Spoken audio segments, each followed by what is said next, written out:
তৃতীয় ভুল, আমরা যখন গৃহপ্রবেশ অনুষ্ঠান করি আমাদের আত্মীয় স্বজন পাড়া প্রতিবেশী লোকদের নিমন্ত্রণ করি। পঞ্চ পাণ্ডবের রাজধানী নির্মাণ করেছেন অধুনা দিল্লির ইন্দ্রপ্রস্থে। রাজধানী নির্মাণ করে পৃথিবীর বিভিন্ন রাজরাজাদের নিমন্ত্রণ করেছিলেন, আর সেই সঙ্গে দুর্যোধনকে নিমন্ত্রণ করেছিল। আর সেই ঘরের মেঝে আপনাদের প্রত্যেকের বাড়িতে যখন এখন ভালো ভালো দামি দামি টাইলস হয়েছে, আপনাদের গ্রাম বাংলার মানুষ, শহরের মানুষগুলোকে যখন গৃহ প্রবেশ অনুষ্ঠান হয় আমাদের নিমন্ত্রণ করে, প্রথমেই নিয়ে যায় বাথরুমে। স্বামীজি চলুন আমাদের বাথরুমটা কেমন দেখবেন। ঠাকুরের ঘর থাকে না, কুকুরের ঘর থাকে। ডগ প্রেমিক, কুকুর প্রেমিক।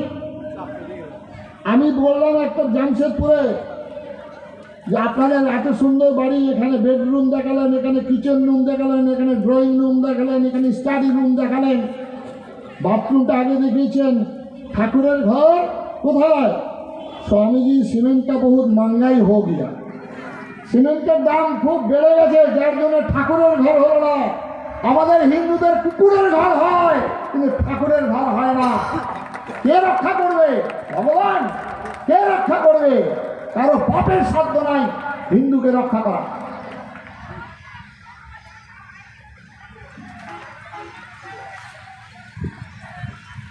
এইরকম দুর্যোধনরা এসছেন, স্ফটিকের মেঝে ছিল। স্ফটিক মানে বেলজিয়াম কাচের মতো স্বচ্ছ।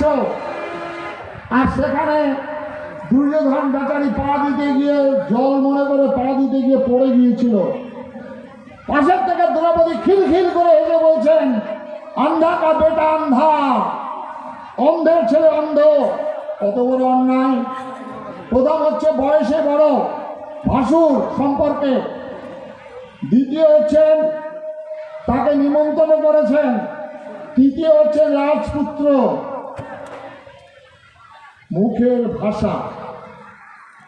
তাহলে আপনারা যদি গীতা পাঠ করেন ভক্তি ভরে, পত্র পুষ্প ফলে জলে ভক্তিতে কেবল, পুজিলে গ্রহণ করি আমি সে সকল, তাহলে নিঃসন্দেহে আপনার জীবনের পরিবর্তন আসবে আপনার। আর যদি আপনি এই জীবনের পরিবর্তন যদি আসে, আপনার বাড়ির পরিবর্তন হবে। আর বাড়ির যদি পরিবর্তন হয় তাহলে আপনি খাঁটি একজন হিন্দু হবেন। আর খাঁটি যদি আপনি হিন্দু হন তাহলে কারো বাপের সাধ্য নয় আপনাকে শেষ করতে পারে। বিবেকানন্দ বলেছেন, ভারতবর্ষের মানুষ যতদিন ঈশ্বর অনুসন্ধানে রত থাকবে, কথাটা ভালো করে মনে রাখবেন। যারা সমালোচক তারা সমালোচনা করতে পারবেন, আজকে এটা লিখে নিন। বিবেকানন্দ বলেছেন, যতদিন ভারতবর্ষের মানুষ একজনও ঈশ্বর অনুসন্ধানে রত থাকবে, মানেটা একবার চিন্তা করবেন, ঈশ্বর অনুসন্ধানে রত থাকবে, ততদিন ভারতবর্ষ জীবিত থাকবে। আর কি বললেন? আর ততদিন ভারতবর্ষে মা কালী পাঠা খাবেন, কৃষ্ণ বাঁশি বাজাবেন, শিব সারে চড়ে সারা পৃথিবী ভ্রমণ করবেন। কোন ফাদার মাদার, কোন মৌলবী মৌলানার ক্ষমতা নাই ভারতবর্ষ থেকে এটা মুছে দিতে পারেছি। তাহলে সবার আগে তিনি কি বলেছিলেন? হিন্দু হতে হবে খাঁটি, ঈশ্বর অনুসন্ধানে রত থাকতে হবে, তবেই ভারতবর্ষ জীবিত থাকবে। যারা রামচন্দ্রের সমালোচনা করেন, যারা রাধা কৃষ্ণের সমালোচনা করেন, তাদের উদ্দেশ্যে বলি ভাই, ওই তো আনন্দবাজার পেপারে রামচন্দ্র থেকে খুব সমালোচনা। রামচন্দ্র এক মা সীতার জন্য লক্ষ মানুষকে হত্যা করেছেন, সমালোচনা করেছিলেন কে? শর্মিলা বসু, যার 13 নম্বর স্বামী। তিনি সমালোচনা করছেন আমার ভগবান রামচন্দ্রের। জেনে রেখো ভারতবাসী, জেনে রাখুন যতদিন পর্যন্ত একজন হিন্দু থাকবে ততদিন তার হৃদয়ের আর সীতার আসন থাকবে। কোনদিনই সম্পর্ক সম্ভব হবে না তাকে মুছে ফেলার জন্য। সুতরাং আসুন এই দুর্দিনে আমরা নিজেরা হিন্দু হব, হিন্দু রূপে পরিচয় দেব, আর হিন্দুর আচার আচরণ আমি নিজের ব্যক্তি জীবনে আমার বাড়িতে পালন করার জন্য প্রতিজ্ঞা গ্রহণ করব আজকে এই সংকল্প গীতা পাঠের মধ্যে। এই গীতা পাঠকে স্মরণ করিয়ে দেবেন যারা সমালোচনা করেন।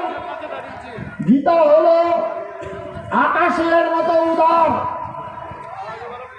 সমুদ্রের মতো গভীর, বিনা তেলের প্রদীপ। অনন্তকাল ধরে গীতার এই বাণী চলবে। পৃথিবীর সমস্ত মনুষ্য জনগোষ্ঠীর কল্যাণে নিয়োজিত শ্রীমদ্ ভগবত গীতা। 100 বছর নয়, 1000 বছর নয়, 5165 বছর যাবৎ মানব জাতির কল্যাণে এই ধর্মগ্রন্থ পৃথিবীর সমস্ত ভাষায় ট্রান্সলেট হয়েছে। এই যে এখানে আছেন জগদ্ধাত্রীয় প্রভু ইসকন, আজকে ফোর্ট উইলিয়ামের যে মালিক দীক্ষা নিয়েছিলেন ইসকনে কৃষ্ণ মন্ত্রে, তার যা বছরের একদিনে যা ইনকাম হয় সেই ইনকামের অর্থ দিয়ে শ্রীমদ্ ভগবত গীতা প্রচার করা হয়। পৃথিবীর এমন কোন ধর্মগ্রন্থ নেই পৃথিবীর সমস্ত ভাষায় ট্রান্সলেট শ্রীমদ্ ভাগবত গীতা। এই ভগবত গীতা একজন বালক থেকে একজন যুবক, একজন যুবক থেকে একজন বৃদ্ধ, মৃত পথযাত্রীর জন্য শ্রীমদ্ ভগবত গীতা। একজন বালক থেকে একজন বালিকা, একজন সদবা থেকে বিধবা, একজন সন্ন্যাসী থেকে একজন সৈনিক, একজন ভিখারি থেকে একজন জমিদার, সবার জন্য শ্রীমদ্ ভগবত গীতা। এই শ্রীমদ্ ভগবত গীতা 19 শতাব্দীর নবজাগরণে আমাদের বাংলা মায়ের দামাল সন্তানরা ফাঁসি কাষ্ঠকে চুম্বন করছেন বুকে শ্রীমদ্ ভগবত গীতা। এইখানকার মানুষ হয়তো আপনারা ভাবছেন লাল ঝান্ডা নিয়ে, ইনকলাব জিন্দাবাদ নিয়ে আর মাছ ভাত ঝিঙে ভাতের স্লোগান দিয়ে আমাদের দেশটা স্বাধীন হয়েছে। ভুল কথা, মিথ্যা কথা।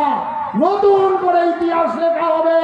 দেশ স্বাধীন হয়েছিল শ্রীমদ্ ভগবত গীতা বুকে ধারণ করে নিয়ে। বলতে বলতে ব্রিটিশকে থাকা ভয়, ও ভয়ে কম্পিত নয় আমার হৃদয়। বুকের তালে রক্ত ঝলকে ঝলকে ঢেলে দিয়ে বলেছিল, ফাঁসির কাষ্ঠকে চুম্বন করেছিল। কারা করেছিল? আমার বাংলার বাঙালির হিন্দু মা ভাই বোনেরা। ক্ষুদিরাম বলছেন, হাসি হাসি করব ফাঁসি, দেখবে ভারতবাসী, একবার বিদায় দাও মা ঘুরে আসি। এই প্রেরণা শ্রীমদ্ ভগবত গীতা বাসাংশী জীর্ণানি যথা বিহায়। আমার আত্মাকে অগ্নিদগ্ধ করতে পারে না, আমার আত্মাকে জল আর্দ্র করতে পারে না, আমার আত্মাকে বায়ু শুষ্ক করতে পারে না। আমি অজর হয়ে আমার মৃত্যু হবে, আবার আমি জন্মগ্রহণ করব। মুক্তির মন্দির সোপান তলে কত প্রাণ হল বলিদান। এই শ্রীমদ্ ভগবত গীতা। সুতরাং আজকে যারা আয়োজন করেছেন শত ধন্যবাদ, শত ধন্যবাদ দিয়ে তাকে ছোট করব না। বিরাট দায়িত্ব নিয়ে এত বড় আয়োজন, সবাই এসেছেন রাজনৈতিক দলমত নির্বিশেষে। পূজ্য স্বামী নির্গুণানন্দজি মহারাজ বলেছিলেন, আমরা জাতি ধর্ম বর্ণ নির্বিশেষে আহ্বান জানিয়েছি। গীতা কখনো বলেনি তুমি কাফের, গীতা কখনো বলেনি তুমি হিদেন। মনুষ্য গোষ্ঠীকে ভাগ করেনি গীতা।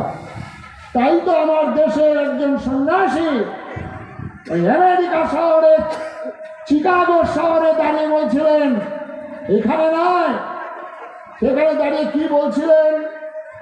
বলছিলেন, আমি এসেছি সর্বধর্মের জননী স্বরূপা, সনাতন হিন্দু ধর্মের পক্ষ থেকে আপনাদেরকে অভিনন্দন জ্ঞাপন করতেছি। কে বলছেন?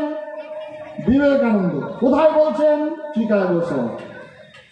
তারপরেই বলছেন, আমি এসেছি সর্বাপেক্ষা প্রাচীন সন্ন্যাসী সমাজের পক্ষ থেকে আপনাদেরকে ধন্যবাদ জ্ঞাপন করতেছি। তারপরে কি বললেন?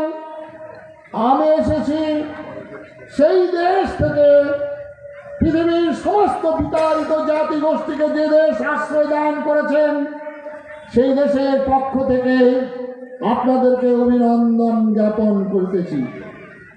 এবং সেখানে দাঁড়িয়ে বললেন, I am proud call myself Hindu. কেন কেন এইসব বাবাজিরা এখানে বক্তব্য রাখছিলেন? কেন হিন্দু? এই কথাটি বলে গেছেন স্বামী বিবেকানন্দ, মহাপ্রভু বলে গেছেন। আরে তোমার নজরুল এই কথা বলেছেন যে ভারতবর্ষের প্রাণ হচ্ছে হিন্দু, যদি হিন্দু না থাকে তাহলে ভারতবর্ষ থাকবে না। তাহলে আফগানিস্তান, কাবুল, কান্দাহার, ইরাক, ইরান, পাকিস্তান, বাংলাদেশ কি অবস্থা? একই অবস্থা। তাই মা বোন, আজকে এই চিন্ময় কৃষ্ণ প্রভু তার মুক্তি যেমন কামনা করব, আমরা প্রার্থনা করব, আর সেই সঙ্গে সঙ্গে আমাদের হিন্দুত্বে স্থাপন করব। নিজে আমি হিন্দু হয়ে পাশের মানুষটাকেও হিন্দু মন্ত্রে দীক্ষা দেব, তবেই সম্ভব, নচেত সম্ভব নয়। তাই মা বোন, করজোরে প্রার্থনা। ওই চিড়িয়াখানায় কিছু দ্রষ্টব্য বস্তু রেখে দেওয়া হয়েছিল, তার ধর্মান্তরিত পুত্রটিকে নিয়ে পিতা চলেছেন। পুত্রটি জিজ্ঞাসা করছেন, এরা কারা? বলছেন, এরা হিন্দু। তাহলে এখানে কেন? এরা পৃথিবী থেকে নিশ্চিহ্ন হয়ে গেছে, তাই কয়েকজনকে রেখে দেওয়া হয়েছে। তো বাবা, এরা হিন্দু কেন নিশ্চিহ্ন হলো? তখন তার পিতা বলছেন, এদের বেদ ছিল, এদের বেদান্ত ছিল, এদের উপনিষদ ছিল, এদের গীতা ছিল, এদের রামায়ণ ছিল, মহাভারত ছিল, এদের বড় বড় দিব্য জ্ঞান ছিল, এদের প্রতিকূল ছিল, এদের পূর্ণ ব্রহ্ম ছিল, হাফ ব্রহ্ম ছিল, অনেক সিদ্ধ মহাপুরুষ ছিলেন। তাহলে বাবা, এদের এই অবস্থা কেন? বলছেন, এদের দিব্য জ্ঞান ছিল, কিন্তু কাণ্ডব জ্ঞান ছিল না। এই কাণ্ডব জ্ঞানের অভাবে আমাদের এই দুরবস্থা। সুতরাং বিদায় নেব। নিঃসন্দেহে আপনারা আশীর্বাদ করুন, আমি যাতে আমরা এই ভারতবর্ষে জন্মগ্রহণ করেছি, অতীব সৌভাগ্যবান হয়ে পৃথিবীর কোথাও জন্মগ্রহণ করেছেন ঈশ্বরের পুত্র, কোথাও বা জন্মগ্রহণ করেছেন পয়গম্বর, কিন্তু স্বয়ং ভগবান যুগে যুগে ভারতবর্ষের পুণ্যভূমিতে জন্মগ্রহণ করেছেন। আর এই ভগবানকে গর্বে ধারণ করেছেন কোথায়? আমেরিকা, অস্ট্রেলিয়া, আফ্রিকা, চীন, জাপান। ভগবানকে গর্বে ধারণ করেছেন ভারতবর্ষের মা। আপনারা তাই আপনাদের প্রণাম জানাই। ওই এক মা কেঁদেছিলেন কংস কারাগারে পাষাণ চাপা বক্ষে। সেই মায়ের কোল আলো করে এসেছিলেন স্বয়ং শঙ্খপদ্ম গদাপদ্মধারী ভগবান। এই বাংলার বুকে নদিয়া জেলায় অদ্বৈত আচার্যের প্রার্থনায় সচী মাতার কোল আলো করে এসেছিলেন স্বয়ং গৌরাঙ্গ মহাপ্রভু। আজকে আমরা যে সংঘের সেবক, আচার্য স্বামী প্রণবানন্দজির মা সারদা দেবী, পিতা বিষ্ণুচরণ ভূয়া অঝরে কেঁদেছিলেন শিব মন্দিরে, তুমি কি আসবে না? এই ভয়াবহ অবস্থায় তুমি তো গীতাতে বলেছ আসবো, আসার কি তোমার সময় হয়নি? সেদিন এসেছিলেন মাঘী পূর্ণিমার পুণ্য লগ্নে। বুধবারে বুধ বিনোদ প্রণব সৃষ্টি করেছেন ভারত সেবাশ্রম সংঘ। তাই ও মা বোন, আপনাদের কাছে করজোরে প্রার্থনা, ওই পশ্চিম দিগন্তের দিক চক্রবালের অন্তরাল থেকে ওই বিনয় বাদল দীনেশ ক্ষুদিরাম, নেতাজি সুভাষ, বিবেকানন্দ, প্রণবানন্দ, অরবিন্দ, তাদের আত্মাগুলো কাঁদছে। তারা পবিত্র মা পাচ্ছেন না, তাই তারা জন্মগ্রহণ করতে পারছেন না। মা, আপনারা একটু পবিত্র হন, আপনারা একটু সৎ হন, আপনারা একটু কাঁদুন, প্রার্থনা করুন। আপনাদের গর্ব আলোচনা আসবেন সেই সব মহাপুরুষরা যারা জন্মগ্রহণ করে বলবেন, সেই দুর্গা তো সার দৈন্য নাই দুর্গ। জন্মদিন রানা প্রতাপের মতো সন্তান, জন্মদিন শিবাজির মতো সন্তান, জন্মদিন আমাদের গুরু গোবিন্দ সিংহের মতো সন্তান। মা, জন্মদিন ঝাঁসির রানী, জন্মদিন লক্ষ্মীবাই,